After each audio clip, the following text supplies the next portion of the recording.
Opo, and dito po sa investigasyon po, attorney, ano po ang dating sa inyo dahil meron pong mga pahayag ngayon yung ilang miyembro ng, lalo na yung sa Senate Blue Ribbon Committee na parang hindi na masusundan, wala nang mangyayaring investigasyon kasi parang meron ng report na ang ihahain at parang papayagan or hahayaan na lang po yung ICI ang manguna po dito sa investigasyon at hanggang sa kasalukuyan, yung ipinangako ng ICI na isa publiko yung investigasyon, hanggang ngayon ay hindi pa naisa sa katuparan. Meron silang mga media advisory, puro mga executive session, attorney. Ang sinasabi ng gobyerno, transparency, dapat may managot. Ito po ba ay patuloy na pinagluloko ang taong bayan sa mga ganitong klase po ng mga pahayag? Kung natatandaan nyo, no, nung kampanya, nung pagtakbo kong senador, isa sa aking panukala ay amyendahan ang Data Privacy Act, Bank Secrecy Law, Foreign Currency Act. No? Yung tatlong batas na yan ay nagagamit para pagtakpan ang korupsyon at criminal acts. Legally, pwedeng i-justify legally ng ICI at sabihin, we cannot divulge this information na yung nangyari because of the data privacy law. No? So, yung pagpapalabas nga ng SALN sa Senado, voluntary pa yon. Pero yung tanong ko, lumabas na ba yung SALN kahit ni Pangulong Marcos? Pinalabas na ba o hindi? Hindi ko alam. No? Kahit yung sa opinion ng nakaupong ombudsman ngayon, si Remulla, sabi niya na pwedeng ilabas under certain circumstance, but yung Pangulo ba, nilabas niya na? Now, everything na mga nangyayari, sabi ko nga, personally, I feel already that it is a hopeless case. Wala na. It is a survival game na nilalaro na lang ni Pangulong BBM at survival game rin na nilalaro ng lahat niyang mga inappoint sa gobyerno. Imagine mo, pag nag-resign si BBM, they will all be replaced. Kung hindi man lahat, many of them will be replaced by the next administration. Mawawalan sila ng trabaho. So, it is a political and economic suicide on their part. Kaya nga, ang dami ring supporters ang administrasyon dahil maraming tao rin na nabubuhay dahil sa posisyon na meron sila sa gobyernong ito. That is the reality.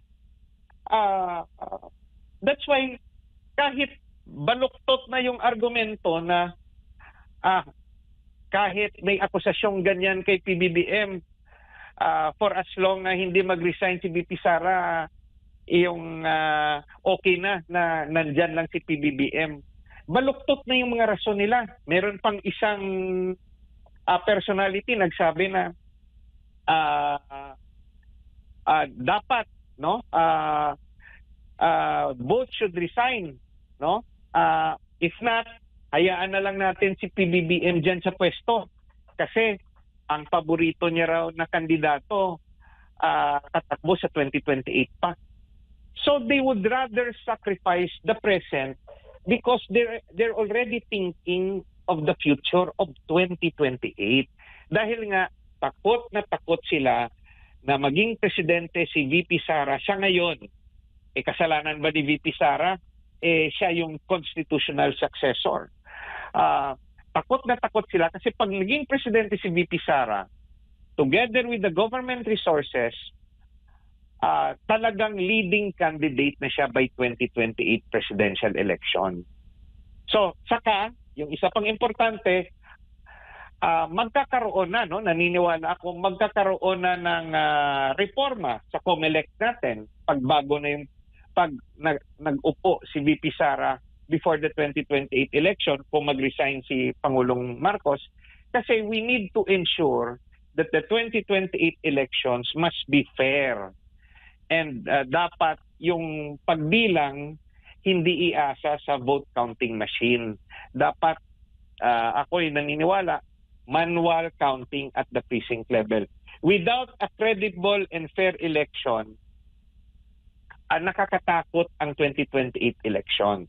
So, yung sa aking opinion, sa ngayon, may mga sektor na kahit ayaw na rin nila kay PBBM, for as long na si VP Sara yung papalit, hindi silang papayag na bababa si Pangulong Marcos.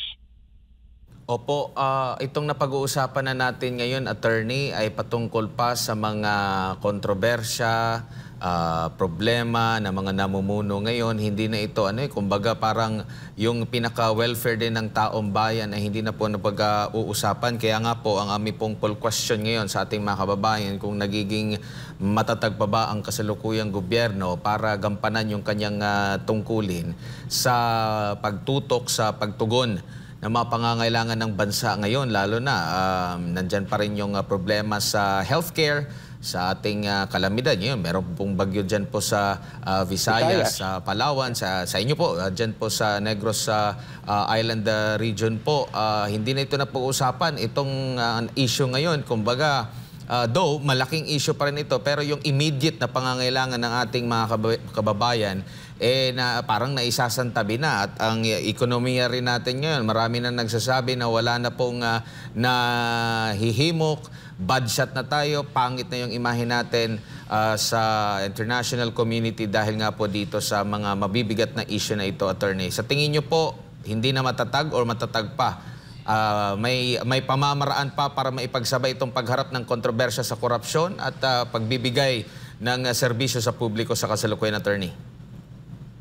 For as long as ang presidente natin ay si Bongbong Marcos, it is a hopeless case already.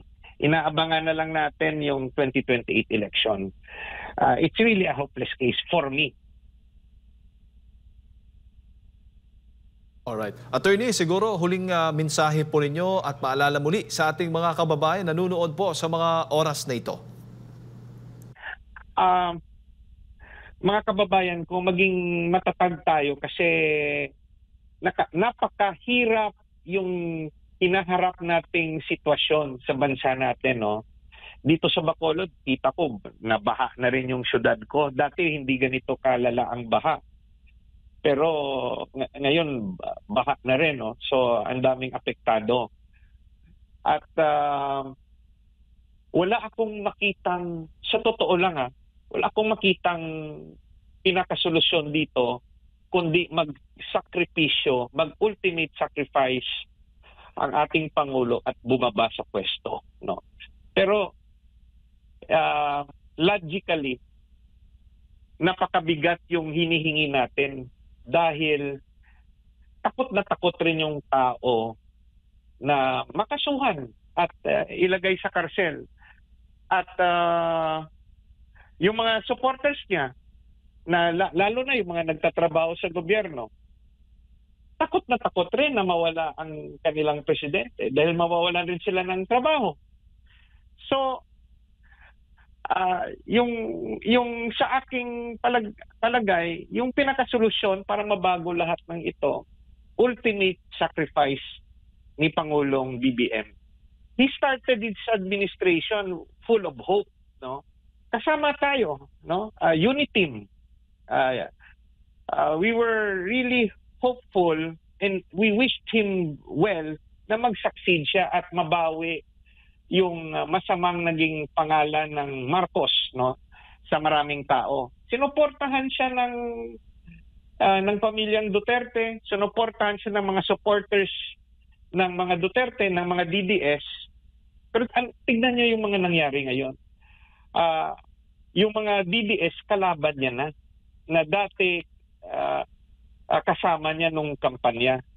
At yung mga kumakalaban sa kanya dati, nagbaliktad na yung mundo. Yung dating tinatawag siya ng mga masasamang pangalan, ngayon ay nakasuporta sa kanya, pero hindi suporta dahil sa pagmamahal, pero suporta para wag lang siyang bumaba sa pwesto para hindi makaupo si VP Sara kasi may sarili rin silang agenda.